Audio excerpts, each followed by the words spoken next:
Okay, Geopark galéir Pádraig Kieran Tannimatarm agus an leis tá mé an cearlar speisialta ri the Global Geoparks Network ach ó fiche dóide go fiche achtéag bhí mé má cheansaí geolaíochta UNESCO sa roiig.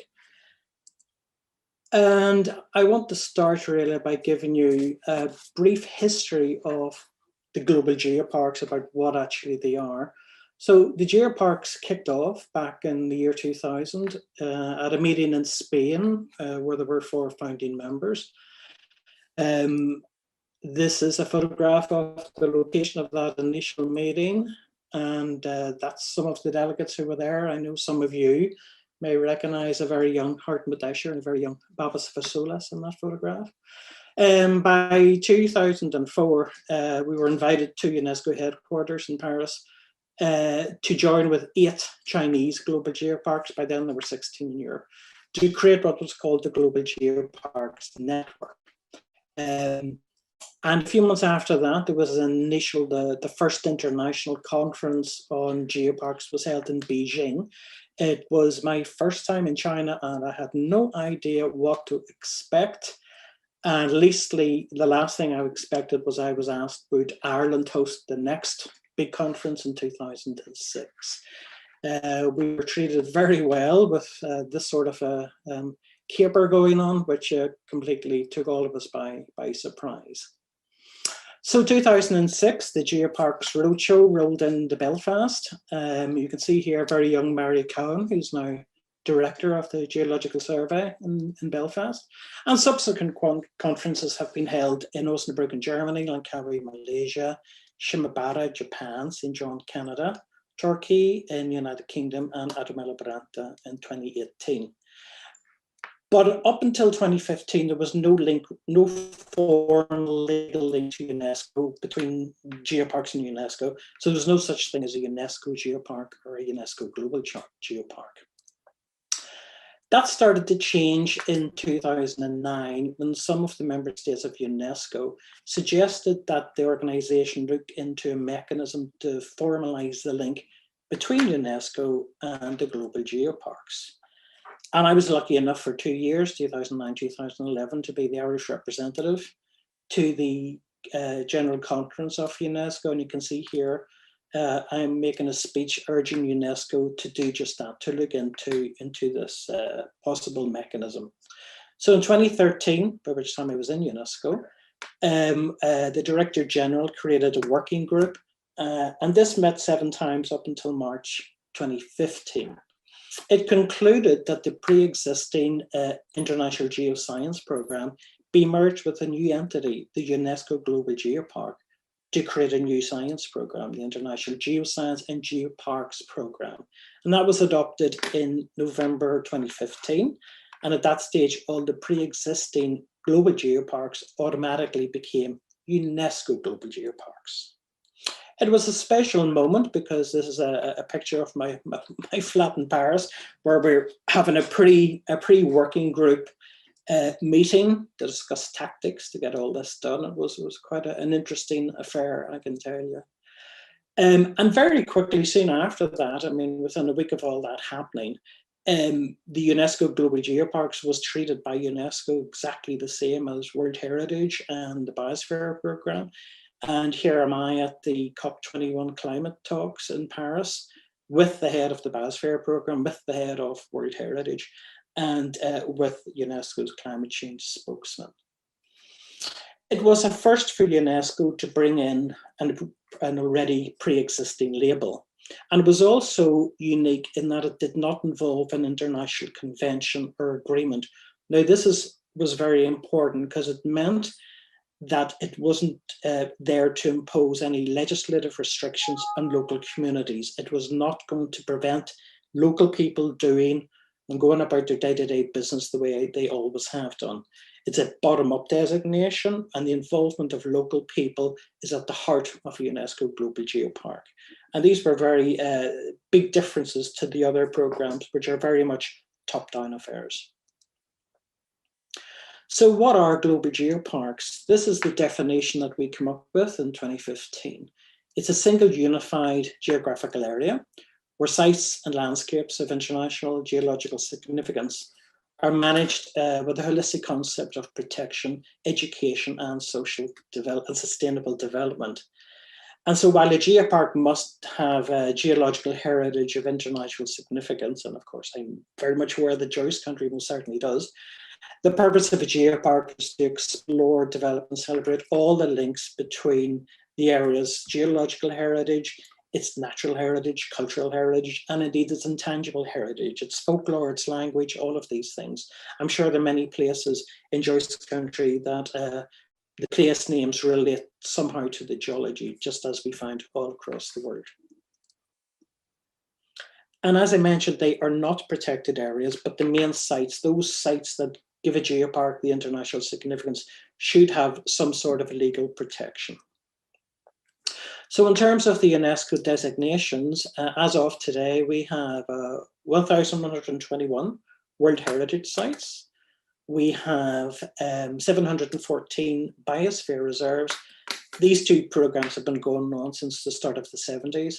And today we have 169 global geoparks in 44 countries. In Ireland, we only have one natural World Heritage Site, Táisiún Clochna Nightmare San Anthrama in Shaw.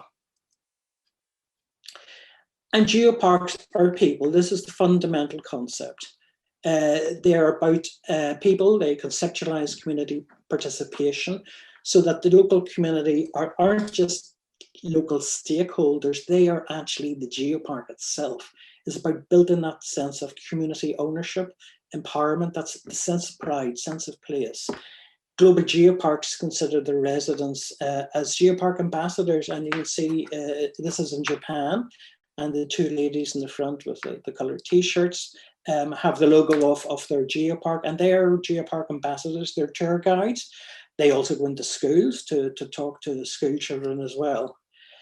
We use the reflection of the Earth's heritage and its traditions as local tales, songs, handcraft, indigenous knowledge and land use techniques, local dialect, and I'll give you some examples of some of these. So this is the same geopark. It's on the southern coast of the main island of Shikoku Island, and it's subject every 100 years or so to devastating tsunamis. And here the geopark guides explaining exactly what causes the tsunami. Basically, it's the Earth's crust cracking, an earthquake, and the seabed jumps up, and that's what these ladies are doing. This is another lady in the same geopark. She actually remembered the last tsunami that hit the area, and she brings school children into her place to keep the memory of that alive, to make them aware of what the signs are of an oncoming tsunami. Sometimes in places in Asia, they like to forget when things go wrong, but this lady is determined to keep the memory alive. These are two ladies on Jeju Island in Korea. The one on the right-hand side was actually told by her schoolmaster at the age of 14 to leave school because there was no prospect of her going any further in education. And so for the rest of her life, she spent it down at the harbour when the boats were bringing in the squid and selling the squid. But when the geopark came to Jeju, it was suggested that she should take part in it because she was quite a character, had lots of local stories. And when I met up with them a few years later, a great transformation in both ladies. And actually the lady on the right was then studying for her PhD in geology, which isn't bad for somebody who was told at the age of 14, leave school. This is in central Russia, in the Republic of Bashkortostan. You can see the wonderful colorful costumes of the local people here. This was at a time when they were discussing becoming a geopark. And they've had an incredible story. This was a workshop that we ran just at the end of 2020, before the COVID hit. And we can see people here from countries such as Armenia, Pakistan, Nepal, all across Russia, Mongolia. And I want to draw your attention to the lady in the middle, not the one in the white, the one in the green and red. She's a local resident. She lives in one of the houses behind you there, or behind her, and she is now a geopark guide. She's earning money by bringing people to the different geological sites, but also explaining the culture of this unique part of the Russian Federation. UNESCO's involvement in Geopark is simply to run the Secretariat to prepare for meetings, assist member states. They also look at the application file. So when Joyce country submits its application, it'll be UNESCO itself that will look and make sure everything is okay. But under no circumstance will UNESCO ever be able to make a decision on any application or revalidation. That's done by a group of experts known as the Geoparks Council. And this is a photograph of an aspiring geopark called Baringo in Kenya. You can see the African Rift Valley behind you. And when I was out there, my job was really to meet the local people, to explain to them what this geopark is, to assure them that it wasn't going to impact negatively on their livelihoods, on their traditions. And that's very important to get across no matter where we go.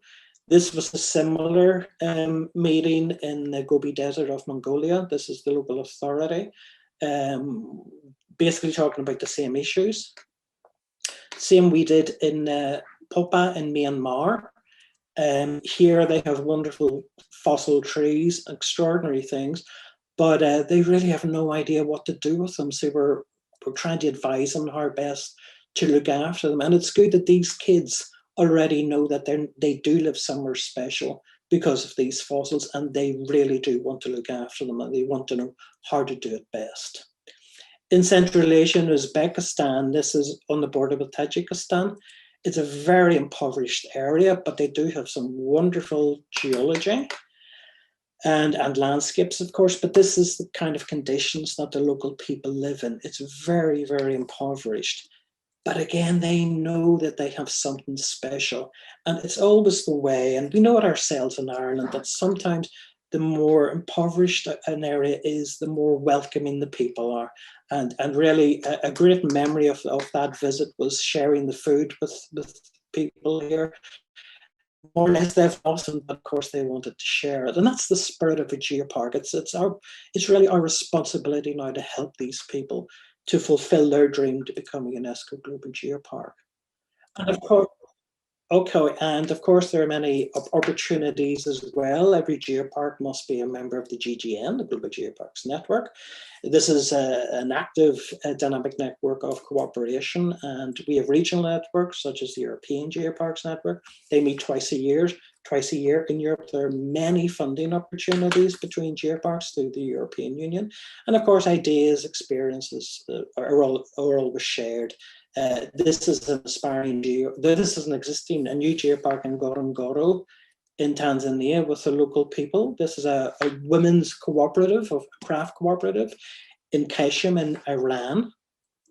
Of course, many geoparks are laboratories for climate change. So this is Katla in Iceland, looking at the retreating ice sheet, glacier there that you can see. The youth of the future, this is an area in northern Vietnam, Dong Van, and it's very unusual to take for children like this. None of them were smiling. When we went there, it would have been over 10 years ago to start the geopark journey there. And that area's livelihood has now been transformed in a very positive way. Indigenous people are very important. This is Tumbler Ridge in British Columbia. Jenna is a member of the First Nation that has lived in this area for centuries. Their stories are fundamental to the existence of that geopark, and they're celebrated through the geopark, and the First Nations are empowered. Same thing in Ecuador, of course. And I want to leave you really with a photograph of another aspiring global geopark in Ireland. This is the Mourne Mountains in County Down. And their application has been submitted. And just as soon as COVID allows, they'll have the evaluation mission. So, Sinead, I'll go for your attention, and I look forward to taking questions from you. Hello. Okay. Hello, everyone. Jarlath O'Dwyer is my name. I'm the CEO of the Burren Ecotourism Network here in North Clare, and I'll be talking to you this morning about our structure and the type of activities that we're involved in here in relation to conservation and marketing. The Burn Ecotourism Network was formed 10 years ago and celebrated the first decade in operation in March just past. And at the moment, there are just over 65 businesses involved. And in 2019, when tourism was at full swing, there were 437 full-time employees within those businesses and a further 576 part-time. So it's a very substantial economy made up by the Burn Ecotourism Network and the businesses involved. The members stretch from all over the area, which is the Burn and Cliffs of Moher UNESCO Global Geopark, and takes us from Ennistimon to New Quay and to Doolin to Carron to Currafin and all the way to the Cliffs of Moher itself. So a very, very big, vast, expansive area and a lot of different communities involved, 12 different rural towns and villages and people from all walks of life. And our aim as a network then is to kind of collaboratively develop sustainable tourism and the economy around that, so that the people working in tourism and the businesses operating in the area can benefit from collaboration socially, environmentally, and economically. And that photograph there is a group of the network members accepting their Code of Practice Awards back in November of 2019. So the purpose of the network then, if we look at it overall, is to connect the tourism businesses, enable them to work together to market the area and to contribute then to matters arising and to provide training, networking, marketing and business development opportunities. That's another major purpose of the network. And as well as that, for many of the businesses that want to contribute to the conservation of the natural and cultural heritage of the area, the network provides a platform for people to work together and basically to get some initiatives underway, such as bin provision, cleanups, or even awareness for visitors before they come to the area around conservation. And if we look at the area itself of North Clare, that's the area that makes up our geopark, the Burn and Cliffs of Moher UNESCO Global Geopark. We're very fortunate to be designated as a geopark in 2011 originally, and were revalidated then in 2015 and again in 2019 over the course of a 4-year cycle. So in that time, obviously, our network then has evolved and grown and has gone through a lot of learning curves and a lot of different changes. However, it takes a good amount of years to get to a level where there's full collaboration and, I suppose, great direction as well. Now, this is the Code of Sustainable Practice for the tourism businesses. This is the platform on which our network is built. And the Code of Practice is managed by the UNESCO Global Geopark here in the Burn. We're very fortunate to have them as a partner. The Geopark Code of Practice is made up of 6 different pillars by which we operate. And those pillars are working together, the cared for landscape, a well understood heritage, vibrant communities, strengthened livelihoods, and a sustainable environmental management platform. And I suppose we're very, very proud of our Code of Practice because it's a common standard by which all the businesses operate. And it's one of the first of its kind in Ireland that could be implemented across the whole destination. And over the course of a number of years then, we're able to collect and collate data in relation to water, waste and energy and the various contributions made by the businesses over time. And I suppose a huge amount of great examples are set then by individual champions like Hotel Doolin, who are fully carbon neutral, and now the Falls Hotel in Ennistimon that are carbon neutral as well.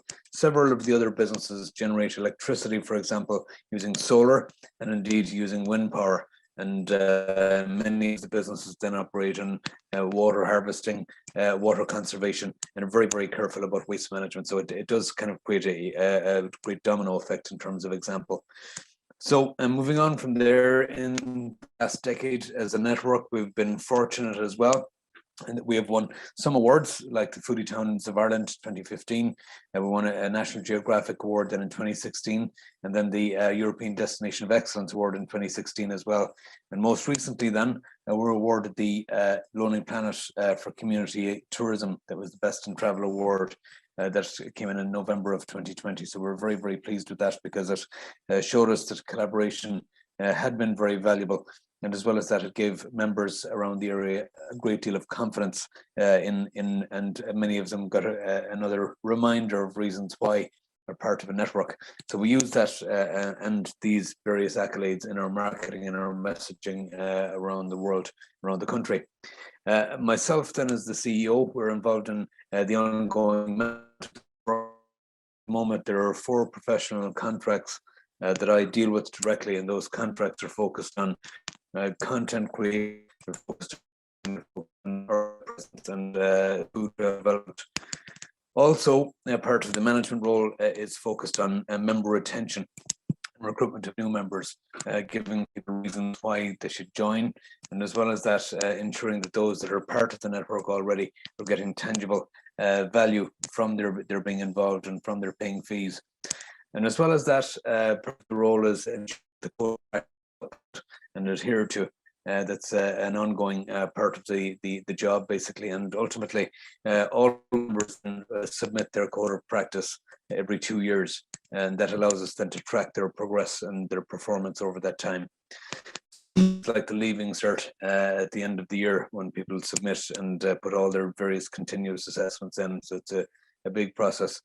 I'm also involved with the board and with the marketing committee in destination marketing. So we focus very much on messaging all the time through social media, through our website, and indeed through the press and through various different kind of media outlets as well. So a huge amount of work goes in. Most of this work was done by volunteers up until 2019, and at that time then the network decided to bring in a contracted CEO, but a huge amount of heavy lifting had been done until that time by various different people that were in business in the area that wanted to contribute to marketing and wanted to contribute to building out the network and the structures. So we have a number of different events then throughout the year, and conservation advocacy would be a huge part of that, such as Adopt a Hedgerow. We encourage the business owners to all take control of a certain stretch of road or a hedgerow near them, so that collectively everybody contributes to keeping the area pristine and clean. We also do a number of school visits to educate young people coming up along of the value of being responsible around refuse disposal, so that the area itself benefits. We engage in beach cleanups with clean coasts, and as well as that, we come together at the end of the year and put forward the Burn Food Fair, which celebrates all of the foods of the area in conjunction with other groups like Burn Bio, who celebrate the Burn Wintridge Festival at that time. So that's very much part of our conservation of the landscape and conservation of the heritage as well. And just recently then we had the Burn Slow Food Festival, which was run in May, that was run virtually, but that was basically talking to people about the burn, and it's titled The Fertile Rock, why it's called the Fertile Rock and why it's so important in terms of food production, surrounded by grade A water, fantastic soils, and as well as that, great land for fattening beef and lamb. So that's just a little clip there. I'm not going to play it, but it's there on YouTube. That's Dr. Raymond Doyle of the Burn and Cliffs of Moher UNESCO Global Geopark. He's a geologist, and Eamon was part of the Burn Slow Food Festival, and he spoke about, again, the history of food production going back as far as 1180 in Corker Abbey. So we've a huge amount of different people that have history and knowledge that we try to share with the rest of the country and the rest of the world through people like Eamon. And membership then in 2021, after a tough year in tourism last year, we still took on membership to well over 65. On top of the 57 existing members. We also have a partner that works with us and these particular to supply the network with services or products, and they become associates. And throughout last year then, the value then was really kind of driven home because we had a COVID-19 response. We brought the Burn to the online world, selling food baskets, and they sold very well. We wanted to gift their relatives or people that had been here before. We also put out a COVID-19 safety charter to reassure guests that it was a safe place to come to. Following on from the 29th of June, we'll be doing that again this year. And as well as that, we had an online voucher available for people who want to know and have a later voucher and come again later in the year when restrictions were lifted. A prize fund that were enabled to run competitions with national media, competition prizes of up to €2,000 in value, made up of accommodation, admission to attractions, dinners for families, etc. And again, when this was done, the members felt, wow, you know, it's great to be part of something like this, to get, you know, national mentions, national shout outs, because we were able to build the value into the prizes collectively. It'd be very hard for small businesses to do that on their own. So we did that a number of times, both on social media, again, through the FM and TV. And last year we embarked on a major destination marketing campaign, producing videos for all individual members. That was a project co-funded by Clare Local Development Company through Leader. And that gave members a great deal of ability then to tell their stories in video form. They were professionally produced, professionally edited, and they're out on social media and on YouTube right now, even as we speak. So there were about 60 of these produced in total, but again, gave the members something, members from accommodation attractions, the experiences, food producers, and as well as that, we were able to kind of really showcase the people that are here on the ground, a very important part of our destination marketing. All of the work that we did last year in relation to the COVID-19 response, and indeed the video releases, and having a good number of influencers involved, attracted people then such as you know, Donald Skehan, various celebrities, and anytime that happens, then we're sure to share the wider market. And moving on from that, destination marketing, obviously the plan is there to achieve a number of objectives. So it's basically to ensure that there's consistency. All the videos are watermarked and are produced in the same way. The businesses are all at the same time as well, so we have consistent content, and all social media platforms are fed with this content so that people see that it's an overall destination as opposed to 2 or 3 businesses. As well as that, the objectives of our plan are first of all to leverage our Geopark Code of Practice designation, to leverage the code of practice itself and let people know that we're involved in sustainable tourism. And we're very focused on targeted advertising. We target markets that can travel at this time, which is very relevant this year. We target the Irish and Northern Irish markets, and we continuously contribute to the bank of content. We're very focused on creating awareness then of the people that are on the ground, simply because the Burren and Cliffs of Moher Geopark is a very wide open, expansive landscape, but it's teeming with life and very talented life, from bakers, brewers, butchers and distillers to candle makers and chefs and farmers. So we're very, very focused on that, so that people feel that they'll be hosted on the ground when they come. And that's done through photographs, video, and engagement then on social media. We're very focused as well on creating awareness of the great tour guides that are here, and we do that by filming them and getting them to tell their story in short snippets. We use then our main website, which is burn.ie, to convey all of these messages, from people to food to accommodation to attractions.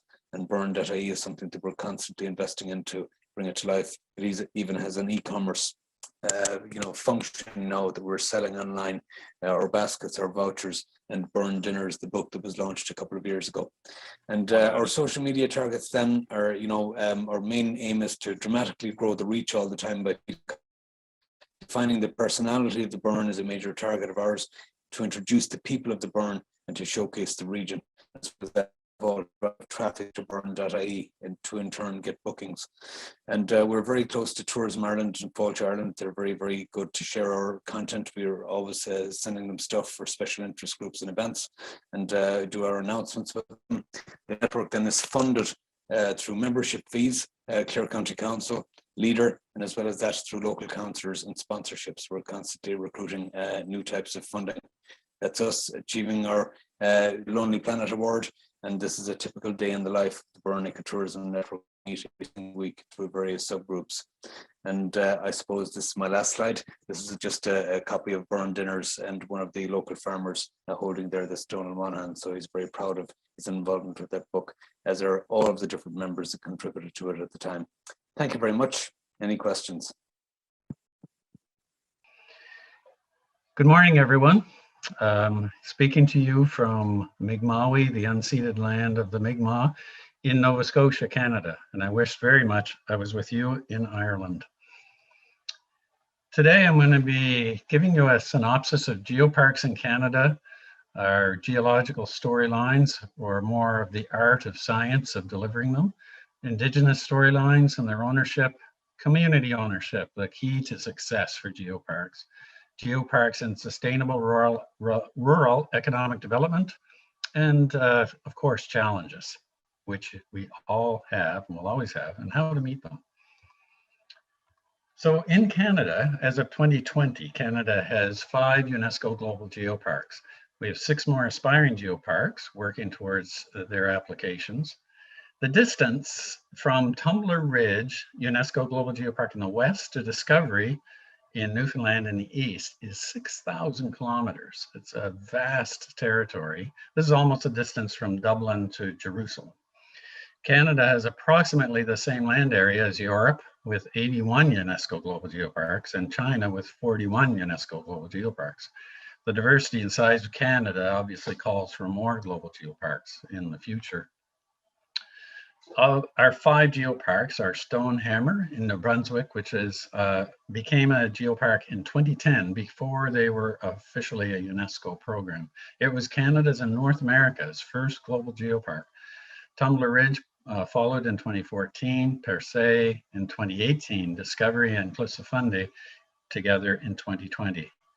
So we are maturing. In the last 10 years, we've gone from no geoparks to 5. So it's a substantial leap. We're learning, we're maturing as the program is itself. So brief postcard introduction to our 5 geoparks. They're all glorious, beautiful sites reflecting to some degree the beauty of Canada. You'll see though that there are some, we're not an equal representation of Canada's geography and geodiversity, however. So we have Tumbler Ridge in the top left, Stonehammer bottom, Clissofundy in the center, Discovery upper right, Percé lower right. And there's the geological map of Canada. And even if you're not a geoscientist, you can tell from the colors that there is geodiversity in our country. And yet we're very much clustered. 4 of our 5 geoparks are on the East Coast. And this is it's an interesting phenomenon, but the eastern coast of Canada was the meeting places of continents over the years through plate tectonics. Continents met, assembled, broke up many times over this area. So there's a real intense geodiversity in this area. But there's also dramatic coastal exposure and a long history of exploration in this area that really, I think, lends themselves to people's imagination to consider them as geoparks. These are the sites of the 6 aspiring geoparks, which will help a little bit to move things into the center of the country, but still much to do, and certainly none in the north yet. But we hoped, over time that will change. So the area, a few facts about our geoparks. The area of our geoparks range from just 550 square kilometers per se to almost 8,000 square kilometers at Tumbler Ridge. Most geoparks in Canada are truly bottom-up, community-led, with key support coming from the municipalities. This is a good thing, and it's a challenging thing at the same time, as I'll allude to later. 4 of the 5, as you've seen on the map, are coastal in Atlantic Canada. 4 of the 5 are also rural. 1 is a mixed urban-rural setting, that's Stonehammer. For us, Indigenous representation is mandatory. Canada has a lot to deal with the shame of dealing with Indigenous people, suppressing culture, and thank goodness they managed to escape our best efforts to whiten their society and culture. And geoparks, I'm proud to say, in Canada are a safe place for Indigenous communities to be respected and to tell their stories.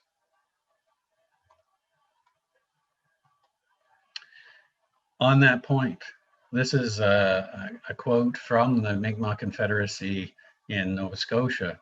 Nothing about us without us.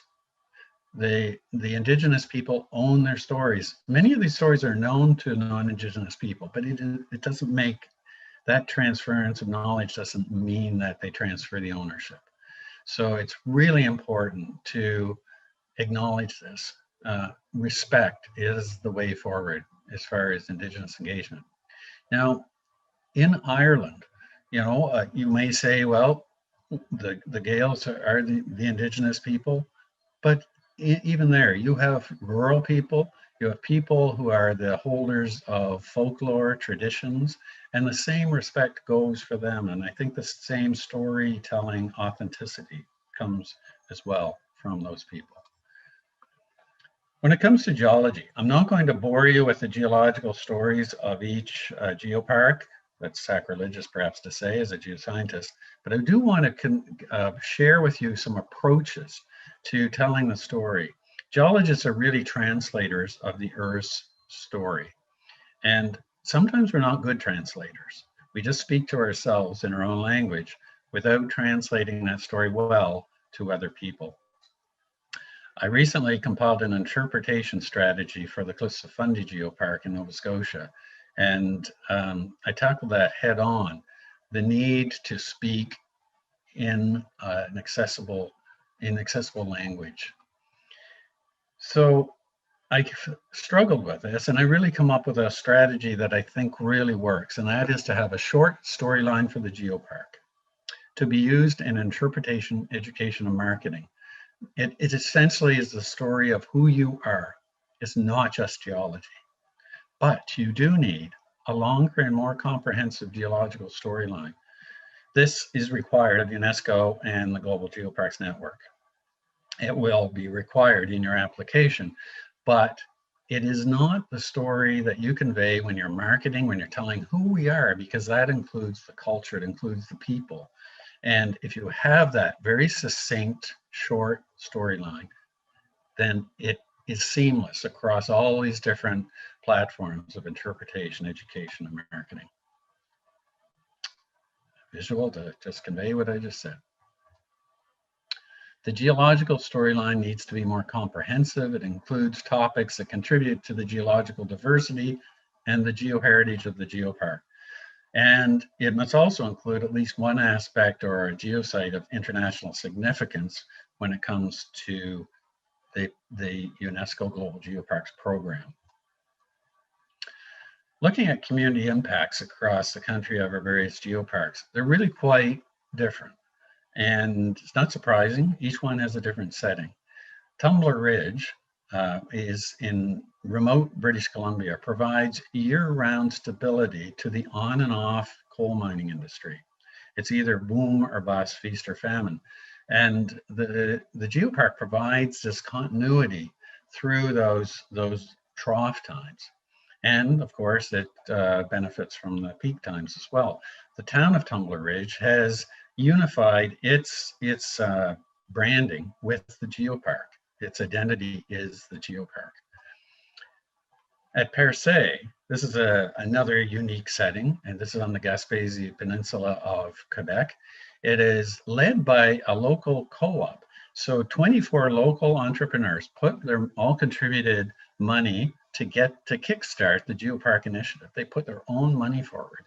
And this really gave them an entrepreneurial spirit, unlike any other geopark in Canada. And they're just doing wonders with visitor experience, like this viewing platform that was constructed, to the experience of camping, activities year-round, boating, and really embracing the geotourism of the area.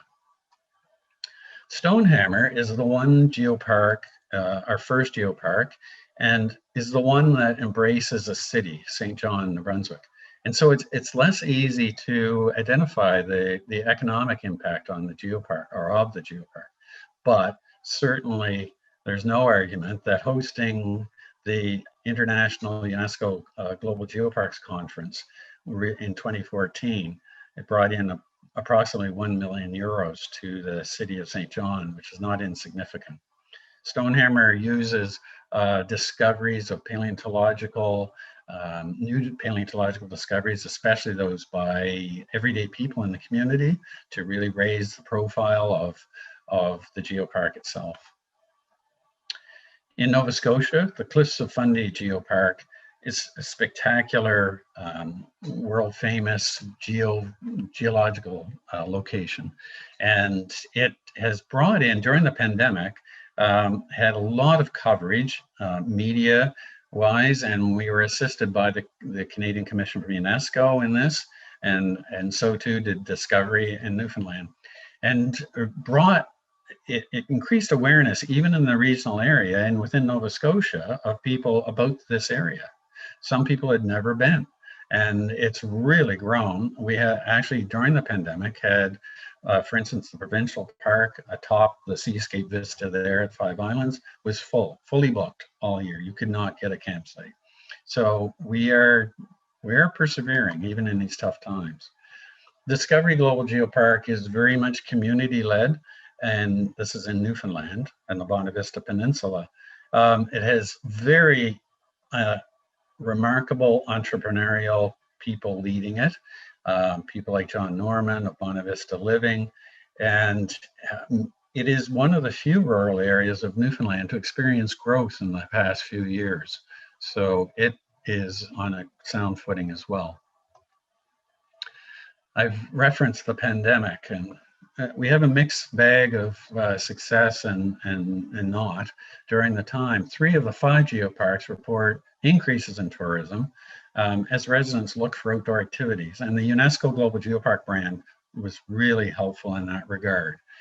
2 of the 5, however, reported bleak tourism numbers, and we can perhaps infer that it was lack of either access to population centers or perhaps lack of awareness. Financial contributions were also a challenge because they were not always forthcoming as governments had other priorities and other funders had priorities. But during this time, all geoparks have dramatically increased their profiles regionally, and they're poised to do well, or at least better in 2021. So what are some of the challenges? Well, the first, I think every geopark would agree, is stable funding. Also, geoparks are not the private playgrounds of geoscientists. They are about people, and they must reflect the broader culture of the geopark. And this should be reflected in your geopark storyline. I am a geoscientist, but I know this to be true, that some geoscientists do consider the geoparks to be their domain, and that geoparks are for geologists. Not the case. So craft a geological storyline true to your GeoHeritage International significance, but make sure that it also speaks to people in their language and captures their imagination. Finally, develop community ownership and stewardship. This is key to your initial success and to your ongoing success. So here is a geological map of North America. You'll see that it's even much less spotty as far as geoparks. And of course, the United States is not presently a member of UNESCO, but we do hope that they will be again soon to join the UNESCO family of geoparks. Mexico, as part of the Latin American and Caribbean network, GeoLAC, has 2 and a third aspiring geoparks, and we are collaborating as a North American informal network. I have a few thoughts about the strategic development goals as they apply to interpretation. I'll just touch on those very briefly. It's a bit of a divergence, but strategic development goals are very important for geoparks. They're increasingly expected.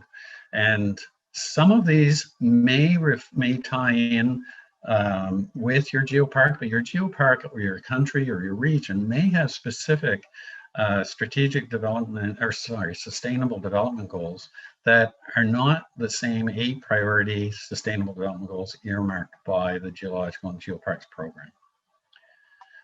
So I wish you all best of luck in realizing your aspirations as you move forward.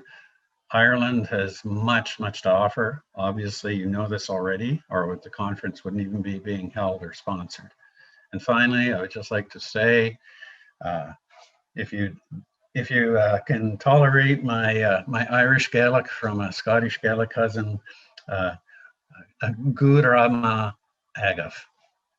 Bye-bye. So just in terms of, of your discussions with local communities and particularly with the farming groups, what has your experience been in terms of trying to present and promote the geopark concept, the UNESCO Global Geopark concept? Eccles Fundi. Yes, I imagine Well, your own direct experience. it's been very, very good. We so we approached this through the GeoFoods program that Magma Geopark has promoted, Sarah Gentilini, and we embraced this geofood idea. And you know, for us, just the concept of something new, we held. So Beth Peterkin, who is the executive director of Clusive Fundy, I almost said Clusive Mower. I don't know. I know my presentation was cut off, and I have to come back to this. I actually said thank you very much in Irish Gaelic, and I learned that, and I was cut off anyway. So say it again. So oh gee, do I have to? Okay, so I think I don't have it in front of me, but I think it's Gura Ma Agav. Very good. Excellent. Nice Canadian accent there. So there's been a huge uptake in this idea of geopark foods. Both we're on a coastal area like you. So is there anywhere in Ireland that isn't? You know, so it's sort of like Nova Scotia is the same. So we have fishers, and we have producers, and we have direct producers, the agricultural, the farmers, all very, very keen to participate. Really surprised with the uptake in this. So it's been exceptional. Great. Yeah. And it's interesting because we're just introducing the geofood concept now, you know, and we've been meeting with quite a number of people, particularly the food businesses, and there's a lot of excitement about it. There's a really genuine, great interest in its uptake. We still have to approach the farming sector, but there's quite a number of farmers and producers in the food trails. So, but Carol, you also have the Burren Food Trail. Food Trail, yes. And that's, you know, I followed the Cliffs of Moher for a long time because you're so successful. And to me, a bit of I don't know, I think I heard a chuckle maybe from Patrick that I stole the Cliffs of Fundy idea from the Cliffs of Moher because you were just, to me, hitting the ball out of the park. So the Burren Food Trail, I think, is a phenomenal idea in itself. So do you think will the Burren Food Trail, will GeoFoods add to the Burren Food Trail? Yes, I think so. And I think what's exciting them about it is the whole kind of research program that's associated with it now. And I think that what we're looking at is, you know, trying to see if we can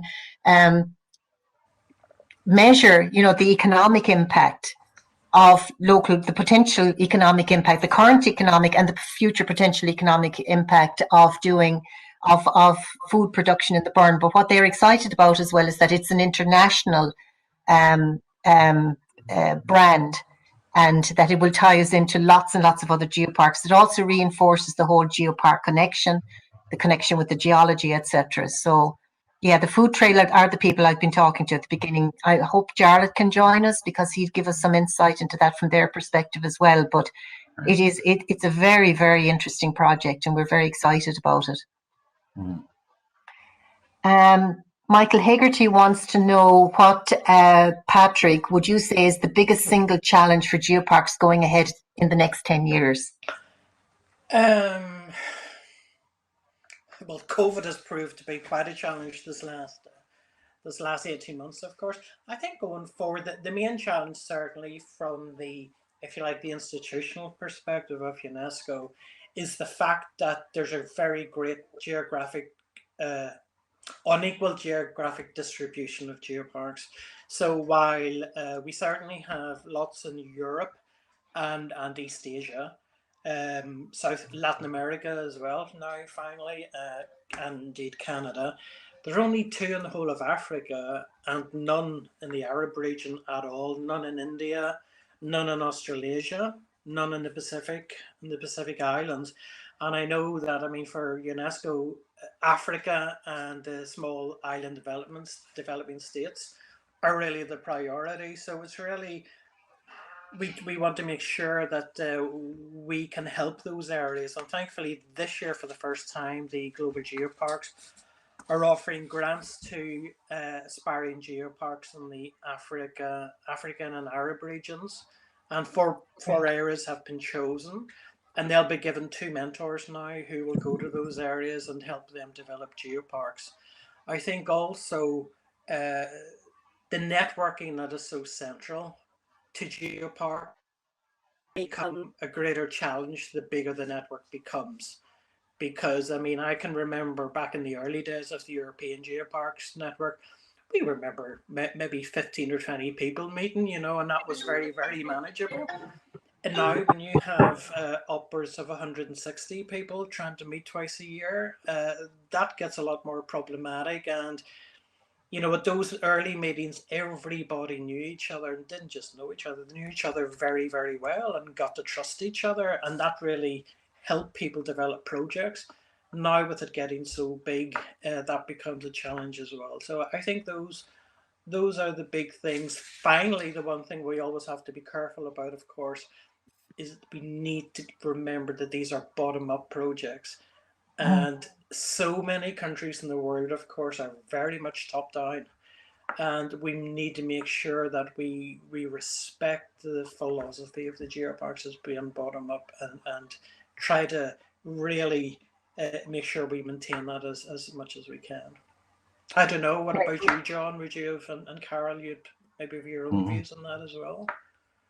Yes, I don't disagree with any of that, Patrick. I would say I think my last slide of challenges got cut off for Canadian geoparks, and number one was stable funding, because these are from the bottom up, and they tend to be the pillars of support of the municipalities. But the municipalities are not rich. They tend to have everything downloaded on them. The federal government downloads to the provinces, they download to the municipalities. So they have they have limited resources, but it's still fundamentally important to have that support. But stable funding is really a big one as well. But I echo everything that you said. Yep. And I think Jarlath would probably be able to come in on that as well in terms of funding, because the idea of it being bottom up and lots of community involvement, that's fine, but it needs a lot of coordination. And one of the reasons why the network has really jumped in terms of its success is that it's been very well coordinated in the last few years. But again, that costs money. The local authorities are trying to help, but Jarlath spends a lot of time, don't you, Jarlath, looking for funding, just to kind of keep the show on the road, really. Yeah. Yeah, absolutely, Carol. And one thing that we learned, is to try and kind of build multiple sources of income, so that they're not over dependent on one source, because funding can dry up from time to time, which is perfectly understandable. So it's literally about coming up with projects that will back into new sources that come up, and providing sponsorship opportunities then for companies that are involved in sustainable energy, for example. That have a good fit with what we're doing, as well as that. We also focus on selling items like the books and like the vouchers, and take a margin out of that, just to kind of build an extra bit of funding in as well. So it's multiple sources of income is the message. Yeah. And I think too, when we talk about sustainable development, I mean, as you keep saying, Patrick, it's very much about the communities, etc. But it's how those communities can create some kind of a model that keeps them sustainable in terms of how they work together. And again, coordination and people helping them with it. It doesn't happen organically. It needs to be organized. That's what I feel very strongly. Anyway, Trish has Trish Walsh. How are you, Trish? It's great to see you still hanging on in there. So, John, it's a question for you. You mentioned translating the geology for communities, and how are you going about this? Well, recently I I spent about 4 months for the Cliffs of Fundy developing an interpretation strategy, where I spelled it all out. And part of it is trying to deprogram my fellow geoscientists, so they don't, Patrick nodding, so they don't feel that this is a private domain of theirs as geoscientists. And it's an art, and it's unfortunate, but in any university I've been associated with, it's not taught how to speak in plain language to communicate geoscience to the public in a way they'll understand. You don't have to diminish the science, but just to not rely on the so-called 50-cent words that impress each other as geoscientists, that you're up with the latest papers and things, but just to speak to translate concepts. I think that's a big thing, is to be able to translate concepts, fundamental things like plate tectonics, of how the continents have moved over time and things of that nature, in a very clear way, without trying to bludgeon people with education, but just to help them understand things. This is, I'd be happy to share, by the way, not that this is biblical in any way, but I'd be happy to share what I came up with the interpretation strategy for the Cliffs of Fundy with you. And in some ways, it sets out a roadmap of do's and don'ts and just basic principles for interpretation strategies. But it is a challenge. And if you, again, my colleague Patrick understands this probably better than anybody, that the need to, that as geoscientists, we learn the language of geology to understand, to read the earth. But if we just speak to ourselves in that language, no one else is in on the conversation. So it's a real, it is an art. It is an art. Yeah. And I would say, find the few geoscientists who are out there who have figured this out and employ them. Because not everybody can do it. It's an art and a skill. So, yeah, very much so. Patrick, do you have anything to add to that? Well, I agree with you. For us, as a trained geoscientist, we were always taught to be as scientific as possible, So to go against our grain and to try not to be that esoteric in your language is actually really difficult. But one of the things I always think about is that if you're writing a guide or anything like that and you have to use a glossary, then you've lost it a little bit. You shouldn't be using terms that you need then to explain somewhere else. Absolutely. And you can do that. People assume, oh, but sure, everybody did geography at school. Yeah, maybe they did. We all did mathematics. I don't think I could do integration these days or anything. You know what I mean? So you don't assume that everybody remembers everything. Of course you don't. So keep it simple, keep it accurate, because that way you can keep the respect of your peers. And that's important. But do keep it simple. Yeah. Mm-hmm. Very good. Absolutely right about you not using a glossary. Yeah. If you have to rely on a glossary in the back, then you have failed. Yes.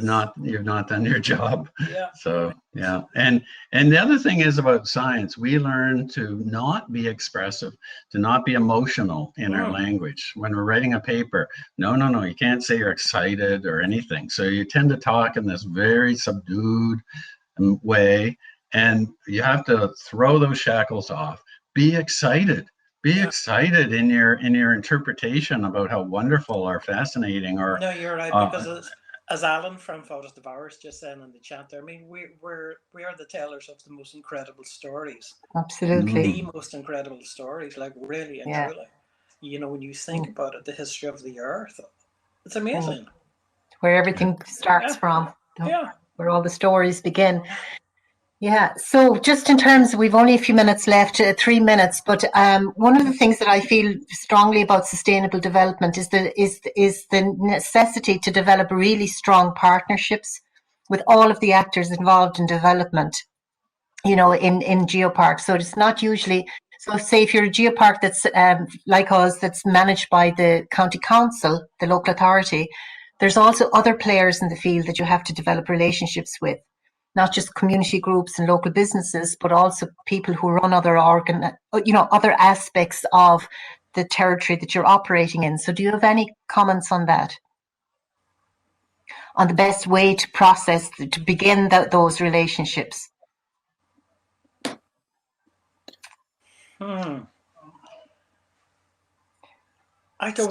Steering committee is what we did. Yes, absolutely.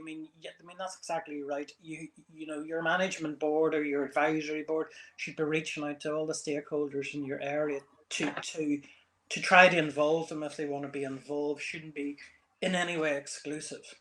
That's right. Really That's right. And encourage people, because as I said in my presentation, this is all about empowerment, local community empowerment, Right. giving people that sense of pride in their area and in what they do. Right. And yeah, go ahead, Patrick. No, and just giving them a vehicle that could Okay. maybe make things better for them. I think Jarlath has it right. He has these these focus groups that that bring in people of like interests and a broad base. And it's really important to keep those doors open. Don't close yourself when you become a UNESCO Global Geopark to a small group of people. It's really important to keep that engagement of all the community open. Mm-hmm.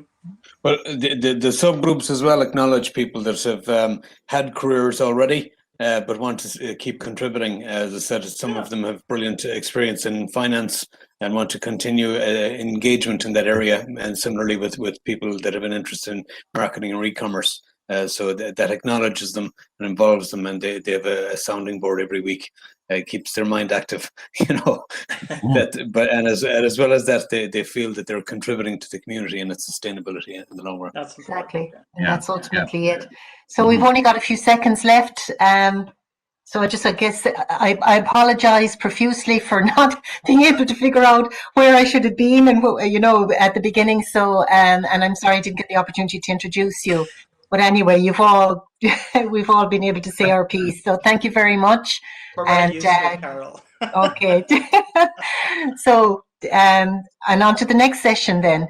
Yeah. And best of luck with that too. So hopefully we've managed to iron out whatever technical difficulties we've had for the next group session. All right. So thank you, Carol. Anyway, we've got a little bit of extra time, it says here. So if anybody wants to state anything that's kind of front and center on their mind around sustainable development, speak now. Well, I suppose it would be important to say as well, Carol, that in the early years, as you well know, a huge amount of volunteerism went on, volunteerism has got a lifespan probably, but hard to depend on volunteerism all the time in developing networks. Because bit by bit, people's businesses and their lives take over. So as you rightly said, coordination becomes important, be it for specific projects like marketing or conservation. So that's one thing to keep in mind for emerging geoparks as well, to factor in coordination. Very good. It's a very important point. And John? And Carol, I'd say giving agency to the local people, like you seem to have done by acknowledging local people as experts of their geopark. I think that's really important to the sustainability of a geopark, is to give that agency to the local people. Okay. I think that's it. That's it. Very good. Okay. So is there any other questions? I'll just have a quick look at the chat here and see how things are. It just seems to be, no, I think that's it. Okay, maybe it's coffee time, is it? All right. Yeah, and I am looking forward to the time. Yeah, I'm looking forward to the time when we can actually meet. That will be very pleasant. Yeah. All right. Gadrumagav. Thank you. Well done, John.